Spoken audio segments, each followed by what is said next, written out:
Sınaq 1 fonetika. Sözlərin yazılışına görə uyğunluğu müəyyən edin. Kəlağayı. Bu söz testlərə tez-tez düşür. Ona görə buna diqqətli olun. Burada kəlağayı 1 ə 2 a var. Kəlağayı. Bir dəqiqə. Hə. Sonra eşelon. Eşelon. Eşelon nədir? İzahını verim. Yadda qalsın. Eşelon mərhələ, səviyyə, pillə deməkdir. Bundan hərbidə də çox istifadə edirlər. Məsələn, hərbidə ordunun sıralanması düzülüşündə bu söz istifadə olunur. Deyirlər, birinci eşelonda tanklar dayansın, ikinci eşelonda piyadalar. Bu şəkildə. Bir də belə də ola bilər. Məsələn, hər hansı bir şirkətin, məsələn, şirkətin qayda eşelonları, şirkətin idarə olunması ilə bağlı qaydaların eşelonları, yəni səviyyələri, pillələri, mərhələləri. Yada saxlayın, eşelon, 2 e. Ombudsman. Burada o hərfi yazılmalıdır. Ombudsman yazılır, elə o ilə də deyilir. Tələffüzdə aya keçmir. Ombudsman kimdir? Bu rəsmi şəxsdir. Bunun vəzifəsi bilirsiniz nədir? Sanki vətəndaşlarla dövlət orqanları arasında, dövlət arasında bir tənzimlənmə yaradır. Ombudsman İsveç dilindən götürülüb mənası təlim demək, təmsilçi deməkdir. Bu şəxs adətən vətəndaşların hüquqlarını müdafiə eləyir və ya dövlət orqanlarında, dövlət müəssisələrində hər hansı bir qanun pozuntusu olanda, baş verəndə bunu araşdırır, ortaya çıxarır və düzəliş eləyir. Bir növ hüquq müdafiəçisi kimi belə çıxış eləyir onlar. Ombudsman. Kəhrəba. Yadda saxlayın, kəhrəba sözündə 2 ə var. Kəlağayı sözündə 2 a var. Kəlağayı 2 a var. Amma kəhrəba sözündə 2 ə var. Kəhrəba, kəlağayı. Cəhcəlal. Cəhcəlal sözünün yazılışında ə yoxdur. Çox vaxt belə testlərdə cəhcəlal gedib onu götürürlər, səhv çıxır. Cəhcəlal. Cəhcəlal sözünün yazılışında ə yoxdur. Cəhcəlal. Cavab A variantı. Qoşa saitlərdən biri tələffüz edilməsə də, səslərlə hərflərin sayı bərabər olan sözdür. Burada, baxın, qoşa saitlərdən biri tələffüz edilməsin deyir. Demək ki, qoşa saitlərdən biri düşəcək. Burada səs düşümü var. Səs düşümü olmasına rağmen səslə hərfin sayı bərabər olsun deyir. Məntiqlə buradan belə götürsək, demək bizim sözümüzün elə bir söz götürməliyik ki, onun üçün həm səs düşümü olmalıdır, həm də səs artımı olmalıdır ki, hərflə səsin sayı bərabərləşsin. Bu proses də 3 ilə 4-də baş verir. Belə ki, əmioğlu sözü bilirsiniz ki, milli mənşəli sözdür. Biz deyirik ki, nə vaxt milli mənşəli sözlərdə qoşa sait ola bilər? Söz sait də bitib əmi sözü. Əmi sözü üzə alınma sözü, amma oğul sözü milli sözdür. Qoşa demək, əmi sözü saitlə bitib, oğul sözü də saitlə başlayıb. Bu iki sözü birləşdirib mürəkkəb söz əmələ gətirəndə istər-istəməz söz ortasında qoşa sait əmələ gəlir. Əmi oğlu yazılır, əmi oğlu deyilir. Biz bilirik ki, ila qoşmasının qısalmışı lalə və zərf düzəldən lalə şəkilsi tələffüzdən nannan kimi tələffüz olunur. Mən burada sait itirirəmsə də, burada samit qazanıram. Baxın, əmoğlumnan, əmoğlumnan. Sait itdisə də burada tələffüzdə samit yarandı. Nəticədə səslə hərfin sayı bərabərləşdi. Eyni hal təəssüflə sözündə də baş verir. Təəssüflə. Burada ənin birini itirirəm, amma burada nən deyirəm deyə nının biri qazanıram. Ümumiyyətlə təəssüflə sözü burada fonetik hadisələrdən həm səs düşmə hadisəsi baş verir, həm səs artımı hadisəsi baş verir, həm də səs dəyişməsi var. L-dan n-ya keçir, təəssüflə. 3 prosesin üçü də bu sözdə baş verir. Bu da testə düşən sözlərdir. Cəsarətlə sözündə də səs artımı var, amma burada səs düşümü yoxdur. Faciədir sözündə səs düşümü var. Dir yazılır, di deyilir. Faciədir. Amma iş orasıdır ki, burada i ilə ə biz sait itirmirik. Əslində bu iki saitin arasına y artırırıq. Əmtəşünaslıq sözündə biz düzü bu qoşu ədən birini itiririk. Əmtə, Biri düşür, biri uzanır. Şu, nas, dıq. İş orasıdır ki, burada səs artımı yoxdur. Sadəcə səs düşümü var. Nəticədə hərflə səsin sayı bərabər ola bilməz. Gəldik üçüncüyə. Üçüncüdə deyir saitlərdən, indi bu şərtinə diqqətli olun. Saitlərdən hər hansı biri uzun tələffüz olunmazsa, orfoepik cəhətdən, yəni düzgün tələffüz baxımından yanlış hesab oluna bilən sözləri müəyyən edin. Burada nəyi demək istəyir? Burada demək istəyir ki, hansı sözün içərisində sait uzanması var və mən o saiti uzun tələffüz eləməsəm, orfoepik normanı pozmuş oluram. Bunu demək istəyir sizə. Burada da 2 ilə 5-ci şagird və siyahı sözündə sait uzanması var. Əgər mən tələffüzdə onları uzadaraq deməsəm, demək ki, orfoepik normanı pozmuş olaram. Cavab A variantı. Hansı sözlər işlənmə məqamına görə ümumi qrammatik cəhətdən fərqli mənalar bildirə bilər? Ümumi qrammatik cəhət deyirsə, bu ümumi qrammatik məna söhbət nitq hissələrindən gedir. Əslində sənə demək istəyir ki, hansı sözü iki fərqli nitq hissəsi kimi qəbul edə bilərik. Burada dərdli sözünü iki cür yaza bilərəm. Bir dərdli sifətdir. Bir də yaza bilərəm ki, dərddir. Bu dərddir. Bu artıq isimdir. Dərddir yazanda da tələffüz zamanı şəxs şəklisi r-nı itirir. Dərdli qalır. Dərdli sözü də tələffüz zamanı dərdli kimi tələffüz olunur. Yəni bu sözlərdən biri isim, biri sifət olur. Mətin sözünə baxaq. Bunu bu mətndən qarışdırmayın. İsim, mətin. Bəzən şagirdlər elə bilir ki, bunun tələffüzündə də i var. İsim kimi mətin sözünün tələffüzündə, yəni dil vahidi, nitq vahidi mətin. Onun tələffüzündə i yoxdur. O necə yazılırsa eləcə də tələffüz olunur. Deməm o ki, mətin sözünü sadəcə bir cür yaza bilərəm. Mətin, o da sifət kimi mənası dözümlü deməkdir. Dava sözü iki cür tələffüz olunub, bir cür yazılan sözdür.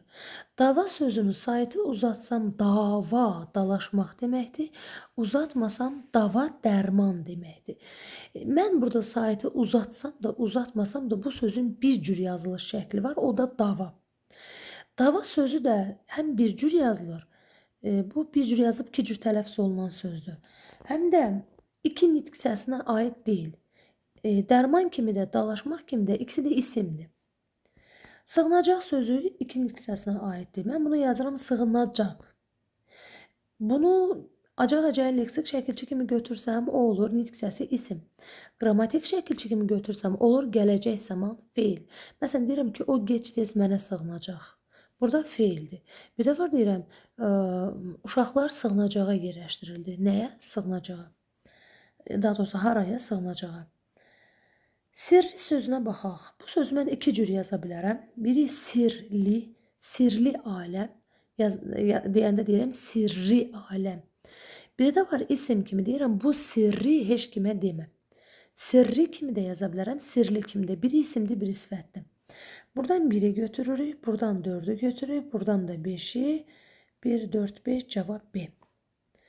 Marşrut sözü fonetik təhlilindəki səhv istəyir bizdən. Marşrut yazırıq, marşurut deyirik. Yəni burada 2 r ilə ş, 2 qoşa samit arasında biz u artırırıq. İndi burada nə deyir? Burada C variantına baxın. C variantına deyir ki, bir açıq, bir qapalı sait. Sözün fonetik xüsusiyyətini yadımıza salaq. Fonetik təhlil apararkən yazılış üzərində hecə, ahəng qanunu, vurğu prosesini aparırıq. Sait samitləri isə biz tələffüzdə müzakirə edirik. Burada da deyir, bir açıq, bir qapalı sait. Tələffüzdə biz orada u dedik axı, nəticədə tələffüzdə 2 qapalı sait var. Tələbəlik illəri, 6-cı sual. Tələbəlik illər birləşməsində birinci tərəfin, yəni tələbəlik sözünün fonetik təhlilinə aid səhv fikri müəyyən elə. K hərfinin yazılışı və tələffüzü qaydasında biz vurğulamışdıq ki, tələbəlik K hərfi ilə bitən sözlər əgər ilk kimi tələffüz olunursa, tələbəlik yazıram, tələbəlik ilk deyirəm. Belə sözlərdən sonra əgər saitlə başlanan şəkilçi artırılsa, yazılışda k-y əvəzlənməsi baş verir. Saitlə başlayan söz artırsam, yazılışda yox, tələffüzdə k-yi əvəzlənməsi baş verir. Burada tələbəlik ilk kimi tələffüz olunur. Özündən sonra sait gəlib illəri. Demək ki, tələffüzdə k-yi əvəzlənməsi baş verəcək, olacaq tələbəlik illəri. Burada B variantında isə deyir ki, sözdə y samitinin kar qarşılığı işlənib. Xeyr, əgər illəri sözü olmasaydı, bəli, burada y-nin kar qarşılığı ih var, olardı. Amma sait gəldiyi üçün biz artıq onu ih yox, y demək məcburiyyətindəyik. Ona görə cavab B yanlış fikirdir. 7. Sözlərdən birində eyni səs müxtəlif hərflərlə işarə olunub. Eyni səs. C variantından baxaq.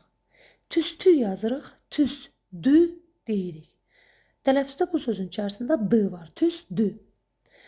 Dəniz sözündə də d səsi var, dəniz. Eyni səs iki sözdə də var. Dəniz sözündə d səsini d hərfi ilə yazmışıq. Tüstü sözündə d səsini t hərfi ilə yazmışıq. Səs eynidir, hərflər müxtəlifdir. Bizdən də elə bunu istəyirdi. 8-ci sual. Tələffüz formasına verilmiş dirijor və etnoqraf sözlərinin fonetik izahı ilə bağlı ortaq fikir. İkisinə də aid xüsusiyyəti götürməliyik. Ona qeyd edeyim ki, dirijor sözü necə yazılır, eləcə tələffüz edilir. Yazılışında da i var, dirijor. Etnoqrafda necə yazılırsa, eləcə tələffüz olunur. Birdə deyil, yazılış və tələffüz arasında bir fərqli məqam var, səhvdir. Ümumiyyətlə, fərqli məqam burada yoxdur. Deyir, 3 hecalıdır. Əgər sözün içərisində 3 sait varsa, hər ikisində bu doğrudur. Həqiqətən də 3 hecalıdır. 3-də deyir, yalnız dodaqlanmayan saitlər işlənmişdir. Səhv fikirdir. Axı ikisində də o dodaqlanan sait var. Yanlış fikirdir. Hərflərlə səslərin sayı bərabərdir. Sayca bərabərdir. Doğrudur. Necə yazılır, necə də tələffüz olunursa, heç bir səs düşmü, səs artımı yoxdur. Demək ki, bərabərlik gözlənilib. Vurğu sonuncu hecanın üzərinə düşüb. Dirijor sözündə vurğu sonuncu hecadadır. Dirijor. Etnoqraf sözündə vurğu onun üzərindədir. Düzü, tələffüz üzərində vurğu göstərmək olmaz. Mən yazılışını yazmadığım üçün məcburən göstərdim. Burada 2, burada da 4'ü götürürük. Cavab D variantı. Səhv yazılmış sözü göstərin. Cavab A variantıdır. Olmalıydı diktofon. O, yazılışda o, ancaq bu tələffüzünü yazıb A ilə verib. Səhvdir. Digər sözlərin yazılışını yaxşı-yaxşı yadda saxlayın. Çünki tez-tez testlərə düşən sözlərdir. Ensiklopediya, bax, yazılışını yadda saxlayın. Məhrumiyyət, bunu mərhumiyyət, mərhum başqa şeydir. Mərhum ölü deməkdir. Məhrumiyyət qadağa deməkdir. Və qoşa y ilə yazılır, çünki kök və şəkilçiyə ayrılan sözdür. Məhrum, iyyət. İyyət şəkilsinin içərisində qoşa y var. Bunu çox vaxt testlərdə yazırlar, biruzə, səhvən yazırlar. Yada saxlayın ki, üdür, biruzə, gün güzəran, testlərdə səhvən gün güzaran yazır, səhvdir. Gün güzəran. Yaxşı-yaxşı yada saxlayın, çünki testlərə tez-tez düşür. 10-cu sual, hansı sözlərin tələffüzü doğru verilmişdi? Darayarkən yazılır, darıyarkən deyilir, darıyarkən. Bunun tələffüzü səhvdir. Həvəskar doğrudur. Kar və keş şəkilçisi yazıldığı kimi tələffüz olunur. Orada g-yə keçmir. Hörmətsizlik olmalıydı, amma l yazıb səhvdir. Nəvazişkar doğrudur. Sait uzanması var, kar da olduğu kimi qalır. Çörək otu 6-cı sualda olan məsələdir. Çörək, ot sözü olmasaydı, bəli, çörək. Əgər sait gəlib deyə, ot sözü saitdir deyə. Ona görə saitlə başlayıb. Biz bunu çörəyi, y deməliyik, çörəyi otu. Qaranlıq doğrudur. Qaranlıq yazılır. Qaranlıq deyilir. Doğru olan sözləri götürürüksə 2-ni götürürük. Həvəskar. 4'ü götürürük. Nəvazişkar. Bir də qaranlıq. 2, 4, 6 A variantı. Burada çörək otu mənfi olmalıdır. Mən bunu niyə müsbət yazdım? Bu qədər. Nə sualınız olsa şərh bölməsində yazarsınız.